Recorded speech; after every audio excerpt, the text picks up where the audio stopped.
Atl Utd Fan TV 3-1 loss to Orlando City, and they have beat us for the first time in their history in 10 tries. That's kind of unfortunately that's how it feels on the other side for us, unfortunately. But what were your thoughts on the match? Um, I was a little surprised that we got outplayed. In a sense, I feel like we had possession, but we didn't really do anything with it. I was expecting to see a lot more aggressiveness, and for some odd reason, uh, what's his name? Left fullback Yeah, uh, Bello. Bello. He stayed back. Normally he pushes up, and the first half he was back, so it was kind of weird to see that. And then we played a lot in the back, like back passes, kind of like the Boer style, and expected to just throw that long pass out, and it was kind of like a little weird to see that in the first half. Second half, I feel like we did a lot better, but you know, uh, just couldn't shoot on goal. Like it was weird. It was just we couldn't produce anything. Yeah, I mean it definitely is where, uh, in our match preview we talked about how this lineup may not have the most goals in it. Beyond PT, who's, if you get him closer to goal, obviously it's, he will put the ball in the back of the net, but he might have been marked out of the game a little bit. We maybe were a little bit, not the most existent in midfield. Like in terms of the finishing with the players, with the guys that were starting, are they the guys for you going forward? Adam John, Manuel Castro, or are the new boys the possibly the answer? It's weird that you mentioned it because I felt like John was, other than the little short run that he had where he just crossed the ball, he was non-existent. And then Castro, I was extremely disappointed in him. I was expecting a lot more from him, and today he just couldn't get his legs under him. He just wasn't doing anything productive. So it was a little disappointing to see Castro. That I kind of felt like we needed him, and then watching him play, I was kind of like, take him out. During the 30th Mhm. minute, I was like, please take him out. Yeah. So Um. um, the Mhm. lineup, I really didn't like the lineup, to be honest with you. But it's one of those where I just kind of feel like he's kind of testing out players.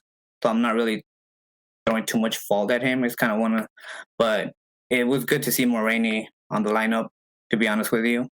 Mhm. When he came in, yeah. Hmm. Yeah, he didn't change the game, but he seemed a little bit more like he belonged, more like he knew what to do. Hmm. Yeah. It So seemed like, yeah. yeah, maybe in the second half we changed shape a little bit. We were able to possibly be more aggressive and get at them, but ultimately at the end of the day, Orlando, they pressed us very well. They maybe have taken a page from New York Red Bulls in the past, and they got themselves into good attacking positions from kind of pressing the midfield and up front. Was it simply a case of them just being better today, or were we off of it? What was it for you? Well, it's weird because I feel like Atlanta was better in many aspects, but they were better without the ball. They pretty much waited their turn, and as soon as we made a mistake, they capitalized.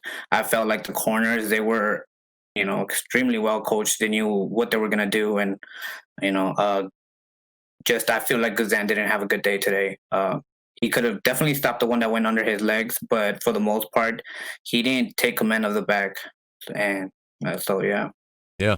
Uh, so I mean, obviously, there's going to be some Orlando City trolls in everyone's mentions, but are you too fussed losing this match? I mean, this is essentially their probably best opportunity to beat us, because yeah, in 2020 we don't have Joseph, we have an interim head coach, we have essentially an entirely changed 11, sans a few players. I mean, is this something that really fusses you, or yeah, maybe it does.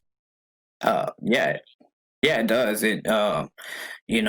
Atlanta, they kind of started as a top tier, so you want to expect that each and every game. And obviously, some say, well, it's not going to happen all the time, but for the most part, I feel like why not? Right now, I feel like I need to be positive because we are in a transition state, but I still don't want to hold them less accountable. I kind of feel like we set that standard and they need to step up to that standard.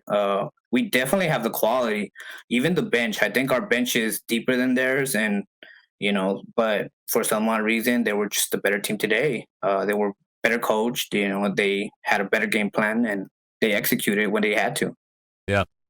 Uh, now, obviously you spoke that we have some, you said possibly more talent than they do. Is there something, takeaway wise that you can pull from this game that still, gives you some hope going forward? I mean, it's not all doom and gloom. Obviously, losing to Orlando City, that's just sometimes just how it shakes out. But any takeaways? Yeah. Yeah. Arco and Dam coming in. Dam obviously he just had that one play, but you could see his quality in that play. He was patient and he waited when it was the right opportunity to cross. And Barco, the moment he stepped on that field, he just ran circles around Orlando, and you expect that from a DP, but Barco just he's another level. He's at another level. So I'm glad Barco's back.